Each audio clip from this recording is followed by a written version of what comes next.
A paz e a graça de nosso Senhor e Salvador Jesus Cristo seja com você, sua casa, sua família, em nome de Jesus. Que o Espírito Santo de Deus esteja ali, lhe consolando, lhe dirigindo, reforçando as suas forças a cada momento. Lembrando que você nunca está só, mas que o Senhor sempre vela, sempre cuida, sempre está ao seu lado. Independente da luta, da dor, da tribulação e dos acusadores. Aleluias! Na realidade, nós só temos que aprender contra quem realmente estamos lutando. E isso é uma das coisas que a gente vai aprender hoje, nesse capítulo número 19 do livro de Jó, onde estamos na aplicação pessoal. Amém? Se você sentir no coração, se inscreve no canal, deixa o teu like e compartilha esse vídeo com outras pessoas que tenham a mesma necessidade que você, crescer na graça e no conhecimento do Senhor Jesus. Amém? Nos comentários você pode deixar o seu pedido de oração, você pode deixar alguma dúvida que você tenha concernente à palavra de Deus ou simplesmente a sua paz do Senhor. Também o seu testemunho, se assim você quiser, em nome de Jesus. Amém? Glória a Deus. Aqui no capítulo 19 da palavra do Senhor diz assim, do livro de Jó. Respondeu, porém, Jó e disse: Até quando entristecereis a minha alma e me quebrantareis com palavras? Já 10 vezes me envergonhastes. Vergonha não tendes de contra mim vos endurecerdes. Embora haja eu, na verdade, errado, comigo ficará o meu erro. Se deveras vos levantais contra mim e me argues pelo meu opróbrio, sabei agora que Deus é que me transtornou e com a sua rede me cercou. Eis que clamo, violência, mas não sou ouvido. Grito, socorro, mas não há justiça. O meu caminho ele entrincheirou e não posso passar, e nas minhas veredas pôs trevas. Da minha honra me despojou e tirou-me a coroa de minha cabeça. Quebrou-me de todos os lados, e eu me vou. E arrancou a minha esperança como a uma árvore, e fez inflamar contra mim a sua ira, e me repousou para consigo como um dos seus inimigos. Juntas vieram as suas tropas e prepararam contra mim o seu caminho, e se acamparam ao redor da minha tenda. Pois longe de mim a meus irmãos, e os que me conhecem deveras me estranham. Os meus parentes me deixaram, e os meus conhecidos se esqueceram de mim. Os meus domésticos e as minhas servas me reputaram como um estranho. Vim a ser um estrangeiro aos seus olhos. Chamei ao meu criado e ele não me respondeu. Cheguei-me a suplicar com minha boca. O meu bafo se faz estranho à minha mulher e a minha súplica aos filhos do meu corpo. Até os rapazes me desprezam, e levantando-me eu, falam contra mim. Todos os homens do meu secreto conselho me abominam, e até o que eu amava se tornaram contra mim. Os meus ossos se apegaram à minha pele e à minha carne, e escapei só com a pele dos meus dentes. Compadecei-vos de mim, amigos meus, compadecei-vos de mim, porque a mão de Deus me tocou. Porque me persegue assim como Deus, e da minha carne vos não fartais? Quem me dera agora que as minhas palavras se escrevessem, quem me dera que se gravassem no livro, e que com pena de ferro e com chumbo para sempre fossem esculpidas na rocha. Porque eu sei, aleluia, que o meu Redentor vive e que por fim se levantará sobre a terra. E depois de consumida a minha pele, ainda em minha carne verei a Deus. Vê-lo-ei por mim mesmo, e os meus olhos, e não outros o verão. E por isso o meu coração, aleluia, se consome dentro de mim.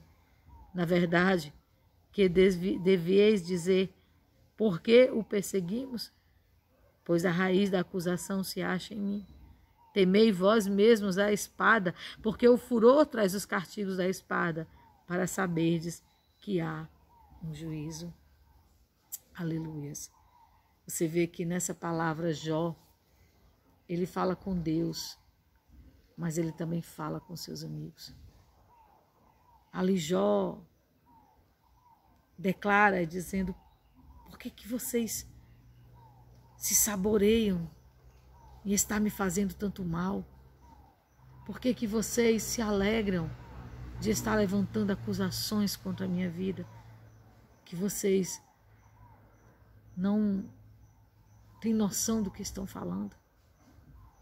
Por que vocês, em vez de me abraçarem, me acalentarem, estão aqui me jogando pedras? Já não basta a dor que eu estou passando, que eu estou sofrendo. Aqui Jó estava dizendo essas coisas para os seus amigos.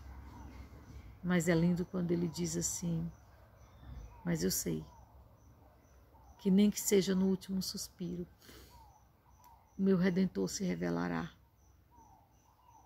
Nós vemos o fio de esperança que havia no coração de Jó. Mas nós percebemos que o que mais dilacerava Jó, além da enfermidade, além das perdas, eram as acusações. Meus irmãos, quantas vezes os desentendimentos tomam conta das famílias? Quantas vezes pequenas palavras geram dores enraigadas, ausência de perdão. Às vezes é por causa de uma foto, às vezes por causa de uma brincadeira. E ali as famílias se quebram, irmãos ficam sem se falar, pai não fala mais com filho, filho não fala mais com pai.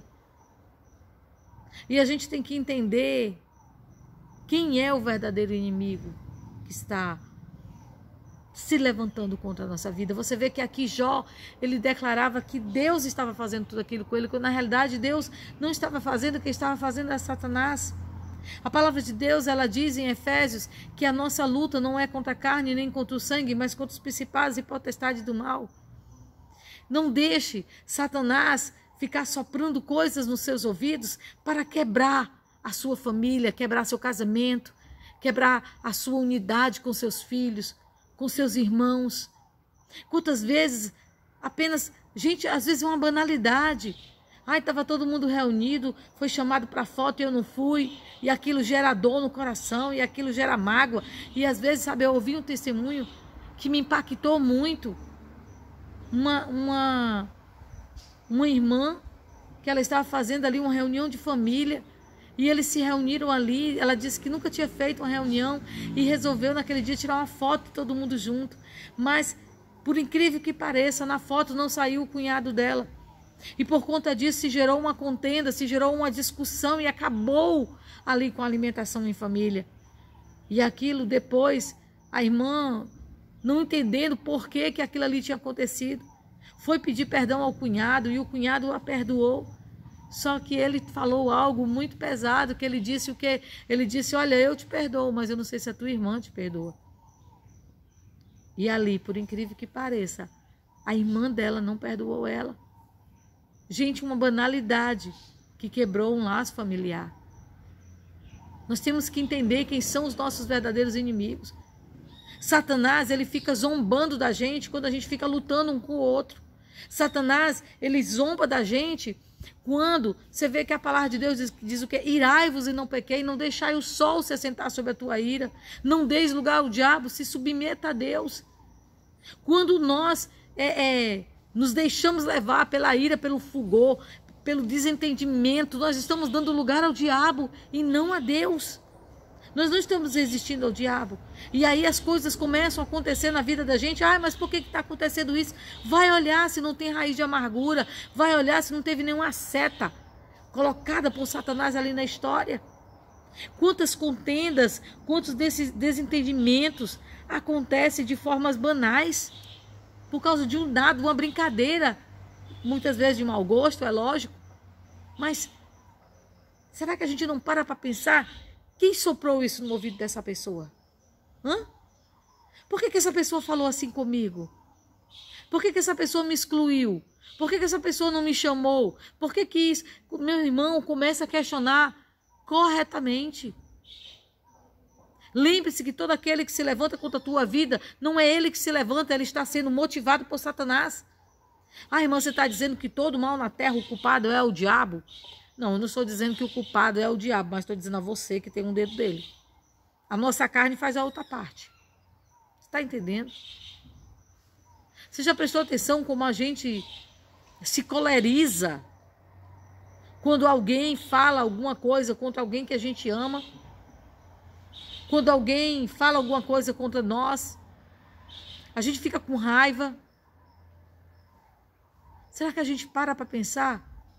Por que essa pessoa falou isso? Por que aconteceu isso? Sabe, uma vez eu ouvi uma pregação da pastora Joyce Meyer que ela dizia o seguinte: cuidado, cuidado, você foi levantado para surpreender Satanás e não para ser surpreendido por ele. O Espírito de Deus habita em nosso coração. Aqui Jó, ele não tinha o Espírito de Deus. Jó não tinha nem comunhão com Deus, que nesse período aqui, os israelitas, eles não tinham tido ainda a vinda de Jesus, eles ainda não tinham tido noção da batalha espiritual. Tudo eles achavam que era carne. Mas uma coisa que a gente vê Jó dizendo aqui, e que é maravilhoso, é quando Jó ele declara: eu sei que o meu Redentor vive. Jó, ele tinha no coração dele uma pequena esperança de que Deus, ele na hora certa, na hora exata, ele iria agir e ele iria arrancar. Ele aqui, ele chega para os seus amigos e diz assim: até quando vocês vão entristecer a minha alma e me estão quebrantando com essas palavras? Já não basta, vocês não estão vendo o que já está acontecendo comigo? Por que levanta-se acusação contra a minha vida? É o que foi dito já tantas vezes. Por que a gente perde tanto tempo acusando os outros quando a gente deveria estar ajudando em oração, sabe? Ajudando em intercessão, ajudando com uma boa palavra, ajudando com palavras de ânimo e não de destruição. Por que a gente perde tanto tempo com os nossos achismos e deixa a palavra de Deus de lado? Sabe, uma coisa que quando qualquer situação adversa se levantar na sua vida, na minha vida, o primeiro questionamento que tem que ser feito é: por que essa pessoa fez isso? Será que essa pessoa, na sua lucidez, ela teria feito isso? Ou doutra, cuidado com os pensamentos que dizem assim, que nada, fulano sempre foi assim, você é que não via. As máscaras caíram. Às vezes, meus irmãos, são máscaras não. É influência satânica. Sabe? A pessoa está fragilizada, a pessoa está debilitada, a pessoa não sabe contra quem está lutando. Sabe? A realidade é essa. E ela acaba sendo instrumento de Satanás. Assim como eu, como você, se a gente não vigiar, a gente é instrumento do diabo. Sabe? Aquela palavra que você fala, que sai da sua boca, que você não queria falar, só explodiu e feriu alguém. Mas como foi sem querer, o que a gente faz? A gente deixa para lá. Agora eu te pergunto, quem fere, esquece. Mas quem é ferido, fica ali dentro. Então nós temos que ser mais sensíveis à voz do Espírito Santo. É como Jó aqui declarou. Ele tinha esperança no seu Salvador. Ele sabia que o seu Salvador vivia. Porque nessa época aqui, o Redentor era quem? Era quem resgatava, quem livrava da escravidão, quem livrava, quem cuidava da viúva. Eram os redentores. Você entende? Então, Jó, ele sabia que ia ter o seu momento de redenção. Ele acreditava, mas ele pediu: pelo amor de Deus, tenham misericórdia de mim. Parem de estar dizendo palavras pesadas, desnecessárias, porque quem melhor do que eu sei do meu pecado. Simplesmente foi isso que ele falou. Amém? Em nome de Jesus. Então a Bíblia aqui, ela fala algumas coisas, né? E eu gostaria de comentar com vocês. Uma que ela diz assim, ó: no centro do livro de Jó acontece sua tocante confidência, porque eu sei que meu Redentor vive. No antigo Israel, o Redentor era um membro da família que comprava a liberdade do escravo ou aquele que cuidava da viúva. Que tremenda fé possuía Jó, especialmente à luz do fato de que não sabia da conversa entre Deus e Satanás. Jó pensava que Deus houvesse trazido todos aqueles desastres sobre ele. Diante do declínio e da morte, Jó ainda esperava ver Deus e em seu corpo. Quando foi escrito o livro de Jó, Israel não possuía esse conhecimento da ressurreição. Embora lutasse com a ideia de que Deus estava contra ele, Jó tinha certeza que no final ele estaria ao seu lado. Esta fé era tão forte que Jó tornou-se um dos primeiros a abordar sobre a ressurreição do corpo. Aleluias! Jó afirmou: em minha carne verei Deus. E este era o ponto principal da sua fé. Ele estava confiante de que a justiça divina triunfaria, mesmo que isto fosse necessário. Mesmo que para isso fosse necessário um milagre como a ressurreição. Creia, acredite. Independente da luta que você está vivendo, o seu Redentor vive. E no momento exato, nem que seja preciso uma ressurreição, aleluia, ele vai agir em nome de Jesus. Amém? Deus eterno, Pai querido, cuidado, Senhor Deus.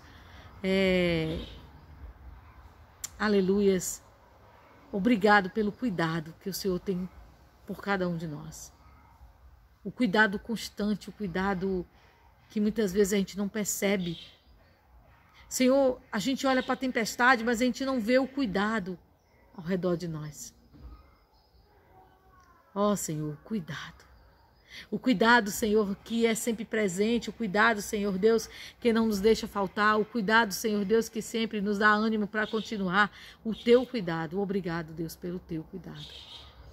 Sê conosco, nos ajuda, Senhor, a vencer. Nos ajuda a ter a visão, Senhor, da redenção que Jó tinha. A fé, Senhor, que independente da situação, nem que seja preciso um milagre, tudo vai mudar para a tua glória em nome de Jesus. Abençoa, Senhor, os que estão nos cadernos de oração, abençoa os que estão orando conosco, abençoa, Senhor Deus, que estão no propósito, meu Pai, de estar lendo a Bíblia. Abençoa, Pai, em nome de Jesus. Senhor, olha pelos que estão enfermos, olha pelos que estão vivendo contendas, Pai, na família. Ó Deus, como é incrível, Senhor, que Satanás encontra brechas no meio da família, onde deveria ser um selo, onde deveria estar blindado. Ó Deus, ajuda, Pai, em nome de Jesus. Meu Deus, livra-nos do choro, angústia, dor, má notícia, tribulação, enfermidade. Livra-nos de toda dor, livra-nos de toda angústia, livra-nos da porta do hospital, livra-nos dessas enfermidades que estão aí fora, em nome de Jesus. E abençoa nossa casa, nossa vida, nossa família e nosso ministério, em nome de Jesus. Abençoa todo alimento ingerido, toda comida e toda bebida, em nome de Jesus. Aleluias, glória a Deus. Assim, Pai, nós te louvamos e te agradecemos em nome de Jesus. Aleluias, glória a Deus. Louvado seja o nome do Senhor Jesus. Não esquece, o teu Redentor vive. Aleluias. E no momento exato, né? Essa situação, ela será totalmente transformada. A justiça de Deus, ela sempre triunfa. Amém? O Senhor te abençoe. Fica na santa e gloriosa paz do Senhor Jesus.